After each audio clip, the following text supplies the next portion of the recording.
പരിരക്ഷിക്കുക. നമ്മൾ അനുഭവിക്കുന്ന ജലക്ഷാമത്തെക്കുറിച്ചും ഗുണനിലവാരത്തെക്കുറിച്ചും ജലം ശുദ്ധീകരിക്കുന്നതിനും സംരക്ഷിക്കേണ്ടതും നമ്മുടെ കടമയാണ്. അതിനെക്കുറിച്ചാണ് ഇന്നത്തെ ചർച്ച. പുഴയെ കേന്ദ്രീകരിച്ചുള്ള നൂതന ആശയങ്ങൾ നമ്മുടെ പുഴയുടെ സംരക്ഷണത്തിനും അതിലൂടെയുള്ള സുസ്ഥിര വികസനത്തിനും ഊന്നൽ നൽകുന്നു. ജലശുദ്ധീകരണവും സംരക്ഷണവും പുഴയുടെ ജലത്തിന്റെ ഗുണമേന്മ മെച്ചപ്പെടുത്തുന്നതിനും ജലക്ഷാമം ലഘൂകരിക്കുന്നതിനും. 1.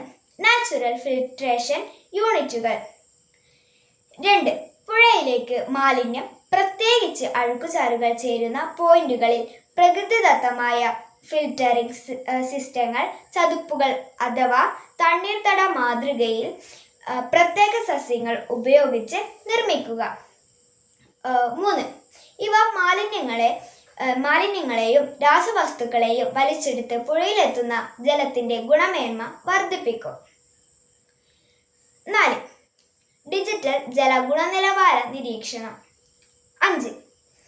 പുഴയുടെ പ്രധാന ഭാഗങ്ങളിൽ സെൻസറുകൾ സ്ഥാപിച്ച് ജലത്തിന്റെ pH, ഓക്സിജൻ അളവ്, മലിനീകരണ തോത് എന്നിവ തത്സമയം അളക്കുക. 6. ഈ വിവരങ്ങൾ ഒരു വെബ്സൈറ്റിലൂടെയോ മൊബൈൽ ആപ്പിലൂടെയോ പൊതുജനങ്ങൾക്കായി ലഭ്യമാകുന്നത് മലിനീകരണത്തെക്കുറിച്ച് വേഗത്തിൽ നടപടിയെടുക്കാൻ അധികാരികൾക്ക് സഹായിക്കും. 7. പുഴയുടെ സമീപം പ്രദേശങ്ങളിലെ വീടുകളിലും സ്ഥാപനങ്ങളിലും മഴവെള്ള സംഭരണം നിർബന്ധമാക്കുക. കൂടാതെ ശേഖരിച്ച വെള്ളം ഭൂഗർഭജലമായി റീചാർജ് ചെയ്യാനായി ഉപയോഗിക്കുക. ഇനി നമുക്ക് സുസ്ഥിര വിനോദസഞ്ചാരവും വരുമാന മാർഗങ്ങളെക്കുറിച്ച് ചർച്ച ചെയ്യാം. സുസ്ഥിര വിനോദസഞ്ചാരവും വരുമാന മാർഗങ്ങളും. പുഴയെ ഒരു സാമ്പത്തിക സ്രോതസ്സാക്കി മാറ്റുക. ആശയങ്ങൾ. 1. River clean up tourism. 2. പുഴയുടെ തീരങ്ങൾ വൃത്തിയാക്കുന്നതിനോ പ്ലാസ്റ്റിക് നീക്കം ചെയ്യുന്നതിനോ വേണ്ടി ഒരു വോളണ്ടിയർ യാത്ര സംഘടിപ്പിക്കുക. 3. പ്രകൃതി സ്നേഹികളായ വിനോദസഞ്ചാരികളെ ആകർഷിക്കാനും ശുചീകരണത്തിനായി പണം കണ്ടെത്താനും ഇത് സഹായിക്കും. 4. Community phishing and aquaponics. 5. പുഴയുടെ ആവാസ വ്യവസ്ഥയ്ക്ക് ദോഷകരമല്ലാത്ത രീതിയിലുള്ള സുസ്ഥിര മീൻപിടുത്തത്തിന് പ്രോത്സാഹനം നൽകുക. 6. പുഴയിലെ ശുദ്ധീകരിച്ച ജലം ഉപയോഗിച്ച് അക്വാപോണിക്സ്, മത്സ്യകൃഷി, കൃഷിയും സംയോജിപ്പിച്ചത് യൂണിറ്റുകൾക്ക് സ്ഥാപിച്ച പ്രാദേശിക സംഭരണങ്ങൾ അവസരം നൽകുക. 7.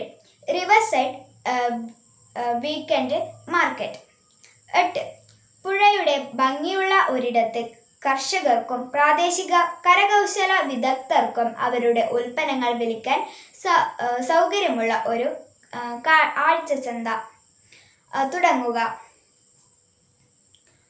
ഇനി നമ്മൾക്ക് പുഴയോര ജീവിതത്തിന്റെ പുനരുജ്ജീവനത്തെക്കുറിച്ച് ചർച്ച ചെയ്യാം. പുഴയോര ജീവിതത്തിന്റെ പുനരുജ്ജീവനം. 1. പ്രാദേശിക വൃക്ഷത്തെ നടി. 2. പുഴയുടെ ഇരുവശങ്ങളിലും മണ്ണൊലിപ്പ് തടയാനും ജലനിരപ്പ് നിലനിർത്താനും സഹായിക്കുന്ന പ്രാദേശിക വൃക്ഷങ്ങളും സസ്യങ്ങളും മാത്രം വെച്ച് പിടിപ്പിക്കുക. 5. നടപ്പാതകളും സൈക്കിൾ പാതകളും. 6. പുഴയുടെ തീരത്തോട് ചേർന്ന് മനോഹരമായ നടത്തത്തിനും സൈക്ലിങ്ങിനും പാതകൾ നിർമ്മിക്കുക.